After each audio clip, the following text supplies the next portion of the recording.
MK times news में आपका स्वागत है। मैं हूं एमके आजाद। आज बात करूंगा कि झारखंड मुक्ति मोर्चा की झारखंड की सरकार, हेमंत सरकार का मास्टर स्ट्रोक कहलाने जाने वाली मैया योजना को लेकर आज धनबाद जिले के झारखंड मुक्ति मोर्चा में एक उत्साह का संचार जरूर हुआ और वो धनबाद जिले के रणधीर वर्मा चौक में पूरा सेलिब्रेशन करते हुए नजर आई।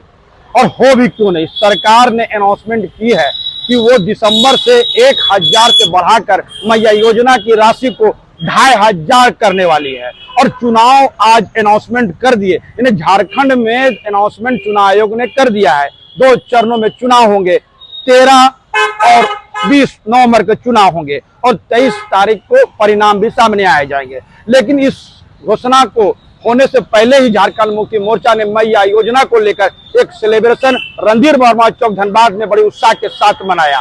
और पूरी तरह से ये गेम चेंजर इसलिए भी है और इसको लेकर झारखंड मुक्ति मोर्चा और कांग्रेस और राजद की जो सरकार है वो इसको सेलिब्रेशन के रूप में जरूर देखती है, इसको गेम चेंजर मानती है। तो आज हम टटोलने की कोशिश करते हैं कि जिस मैया योजना की राशि 1000 से बढ़कर 2500 करने के जो अनाउंसमेंट किया है और उसको लेकर जो झारखंड में मोर्चा धनबाद की इकाई जिस तरह से सेलिब्रेशन किया उसके मायने क्या है, आज हम मीडिया प्रभारी नीलम मिश्रा से बात करते हैं जो झारखंड मुक्ति मोर्चा का मीडिया प्रभारी है और केंद्रीय सदस्य बताती है, वो बेबाक अंदाज के लिए जानी जाती है। आज उसी से बात करते हैं और जानना चाहते हैं कि इस मैया योजना के साथ साथ झारखंड सरकार की कौन कौन योजना निकाली है और किस तरह के चुनाव में उनकी तैयारी है।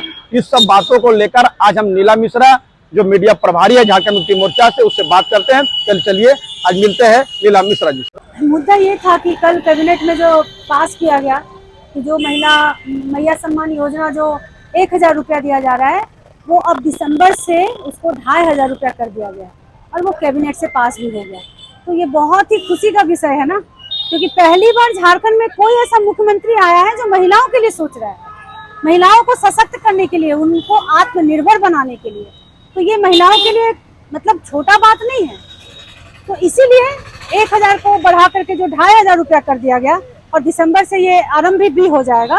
तो इसी का खुशी इजहार करने के लिए सब चौक चौराहे पे जमा हो गई थी। अभी तो काफी महिला यहाँ आती, लेकिन चूंकि आचार संहिता लागू होने वाला था तो जितनी भी प्रखंड और पंचायत की महिला और धनबाद से भी जो इधर उधर की महिला थी सबको आने में टाइम लग जाता। तो हम बोले आप लोग जो जहाँ है वहीं पे मना लीजिए। हम लोग कुछ महिला यहाँ पर सांकेतिक तौर पे माननीय मुख्यमंत्री जी को हम लोग धन्यवाद देने के लिए, और जितनी भी महिला यहाँ जुटी थी अब तो सब निकल चुकी है।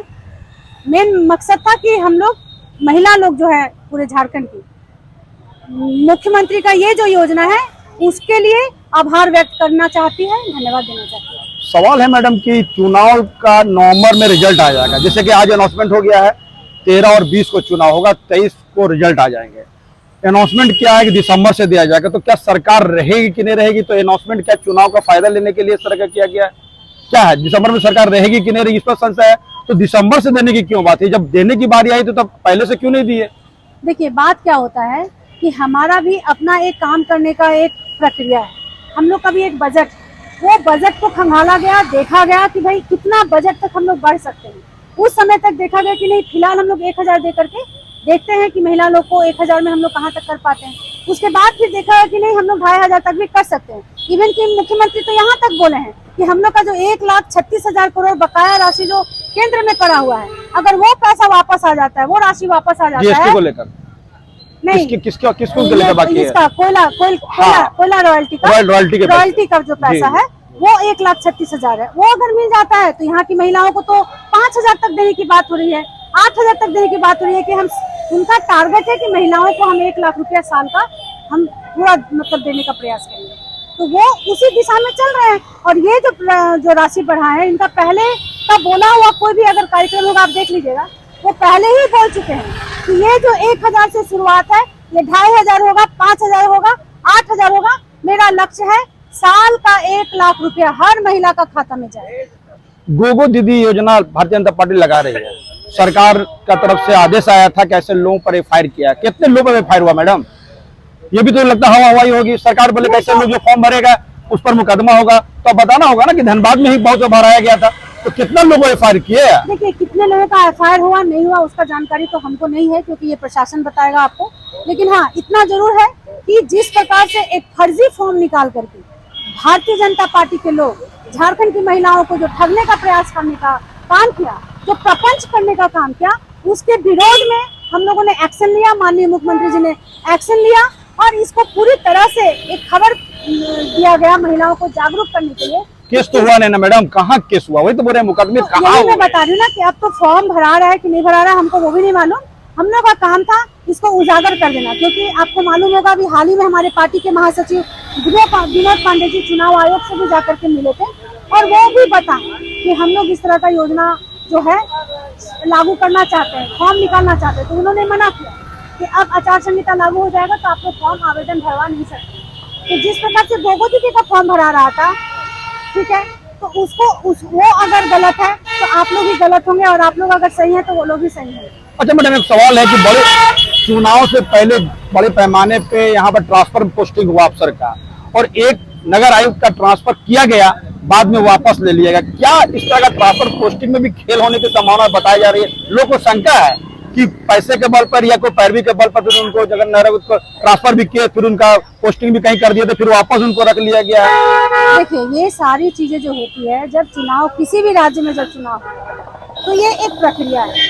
सरकार या प्रशासन अगर लगता है कि ये पर्टिकुलर ये पदाधिकारी अगर उस स्थान में होगा तो हमारा चुनाव जो है उसको कंडक्ट कराने में हमको सुविधा होगा, तो उस तरह का पदाधिकारी को मतलब तो फिर मैडम क्यों रुक गया धनबाद के नगर आयुक्त जो रविराज शर्मा का, क्यों रुक गया? आप तो ट्रांसफर तो सरकार ही की थी ना, कौन क्या था? सरकार का ट्रांसफर हुआ फिर रुक गया कुछ लोगों का, कुछ लोग चले गए।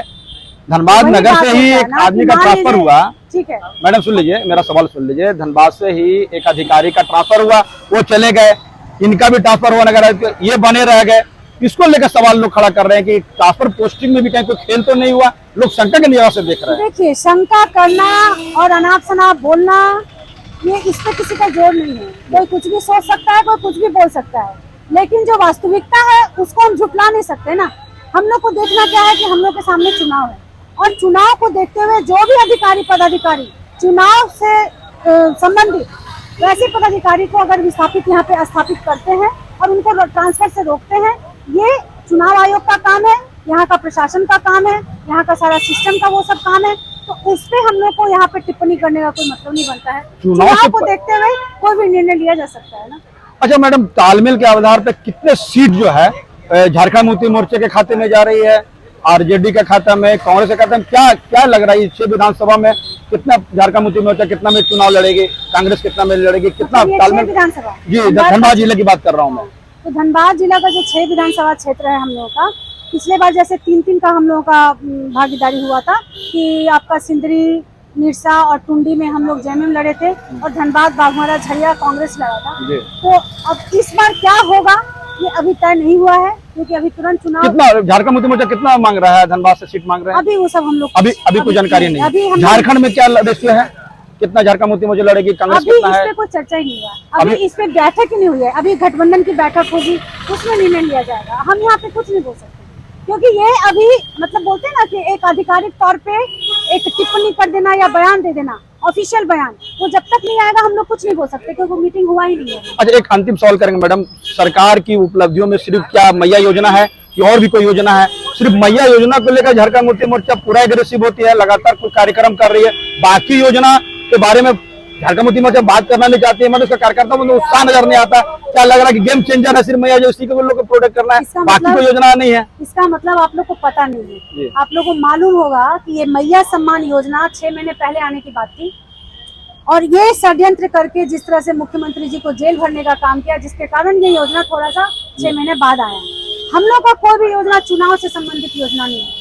हम लोग का सारा योजना यहाँ का जनता से संबंधित है, यहाँ के लोगों की भावनाओं से संबंधित। सर मैडम फिर से मेरी बात समझ लीजिए, एक से बढ़कर एक योजना यहाँ आया है। इसका आप अगर बोलेंगे सिर्फ मैया सम्मान, मार्केटिंग नहीं कर पा रहे ना, उसका कहाँ मार्केटिंग, कहाँ के लिए? सिर्फ मैया योजना को लेकर लगातार कार्यक्रम हो रहा है, बाकी योजनाओं के लिए कार्यक्रम क्यों नहीं हो रहा झारखंड मुक्ति मोर्चा से? ये सवाल है हमारा। नहीं, देखिए कार्यक्रम आप कैसे नहीं हो रहा है, बताइए।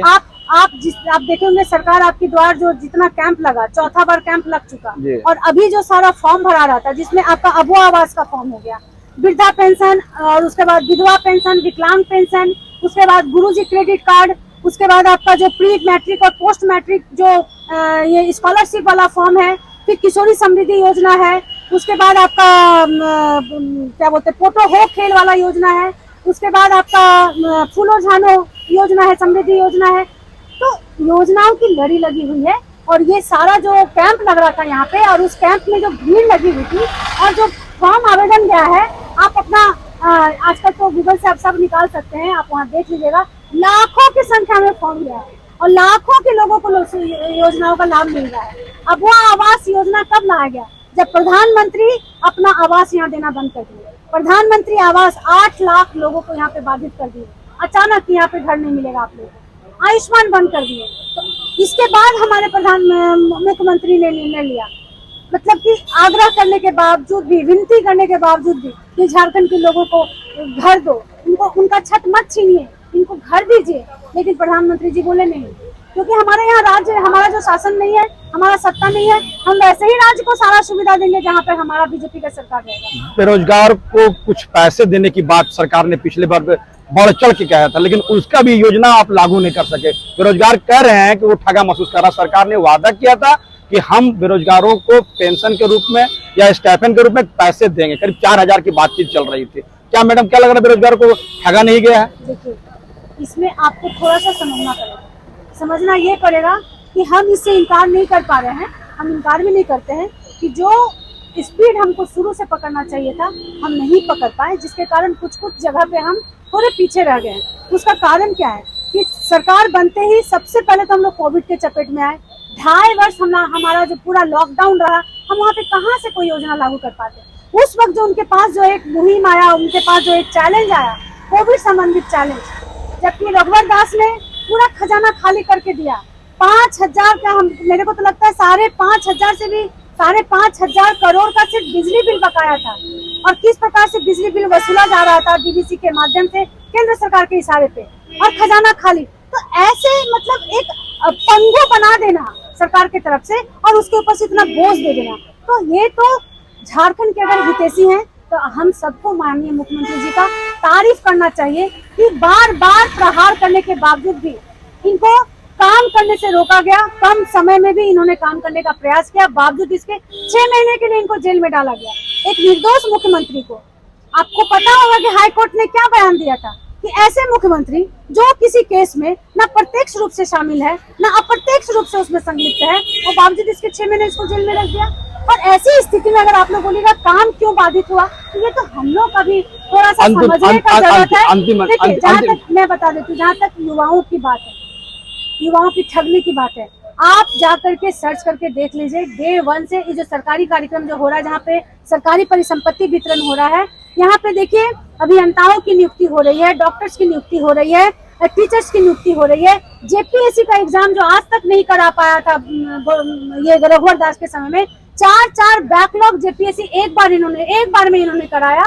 उसके बाद अभी हाल में ही देखिए जेपीएससी, जेसीसी और आपका ये क्या सीजीएल के अधीन जो एग्जाम हुआ, तो सीजीएल के अधीन जो एग्जाम हुआ, हाँ, तो ये सारा जो एग्जाम हो रहा है युवाओं के लिए तो हो रहा है ना।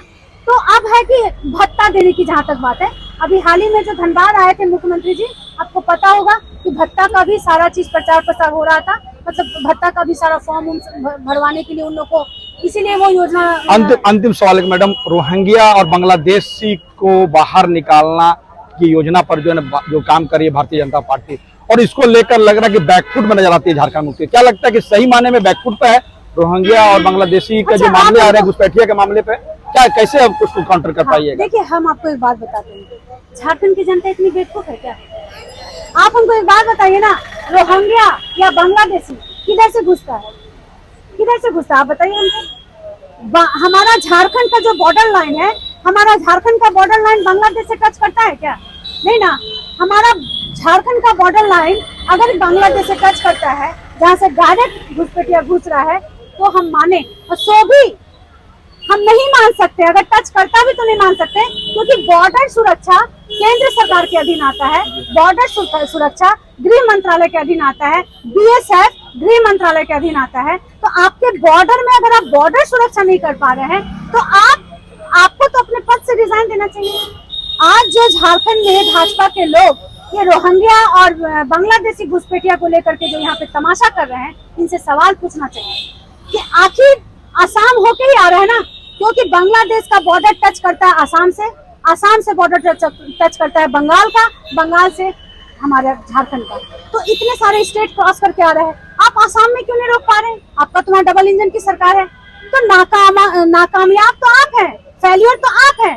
केंद्र की सरकार फेल्योर है, गृह मंत्रालय फेल्योर है, और हम बता रहे हैं कि ये घुसपैठिया भी एक तरह का सिर्फ एक शगुफा है, सिर्फ एक चुनावी एजेंडा है।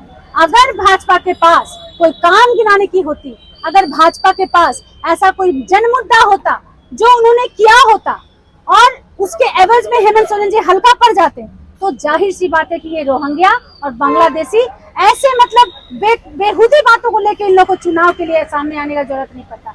हालांकि इन लोगों ने कुछ नहीं किया, क्योंकि इन्होंने अपने शासनकाल में, आपको पता होगा, 2000 से लेकर के 2024 तक भारतीय जनता पार्टी अन्य पार्टियों के साथ मिलकर करीबन 17 से 18 वर्ष तक झारखंड में राज किया। और आज बता रहा बांग्लादेशी घुसपैठिया, हम अगर मान भी लेते हैं कि बांग्लादेशी घुसपैठिया घुसा है, तो क्या ये 2 साल में घुस गया? 2 साल में वो घुस भी गया, 2 साल में वो आदिवासियों से शादी भी कर लिया, 2 साल में आदिवासी से शादी करके बच्चा भी पैदा कर लिया और सारा जमीन हड़प लिया, सारा धर्म परिवर्तन कर दिया, सब 2 साल में हुआ। तो 24 साल से आप लोग सो रहे थे क्या? पिछली सरकार में आप सो रहे थे क्या? तो ये झारखंड के लोग अच्छी से भली भांति समझते हैं कि एक तरह का ये प्रपंच है, षड्यंत्र है, झारखंड के लोगों को दिग्भ्रमित करने का प्रयास है। और ये प्रयास जो है झारखंड के लोग एकदम चलने नहीं देंगे, क्योंकि उनको पता है, क्योंकि उन लोग भाजपा का चाल चरित्र चेहरा बहुत अच्छे से पहचानते हैं। इसलिए वो लाख कोशिश कर ले, झारखंड के लोग उसके प्रपंच में फंसने वाले नहीं। आने वाले चुनाव में आप लोग को इसका परिणाम दिखेगा कि भारतीय जनता पार्टी पिछले जो चंद सीट पे रह गई थी ना, इस बार तो ऐसा होगा कि बोरिया बिस्तर समट के झारखंड से भागने के लिए विवश करना पड़ेगा। परिचय दी मैडम। मैं doctor Neelam Mishra, Jharkhand Mukti Morcha central committee member and media panelist. सवाल चले। मेरा नाम सुनीता प्रावनिक है और मैं अभी स्टूडेंट हूँ, डीएलएड कंप्लीट। चलते हैं, ठीक है, तो उसको थोड़ा देख लीजिए। कैसा लगा आज 2500 रुपया जो महिलाओं को हेमंत सरकार दे रही है? जी, बहुत खुशी हुई। पहले 1000 रुपया हमें दिया गया था और अभी 1000 से 2000 मीडिया को बोले तो पैसा मांग रहा है। बताओ, अब हम बोल दो। जाने के लिए 500 रुपया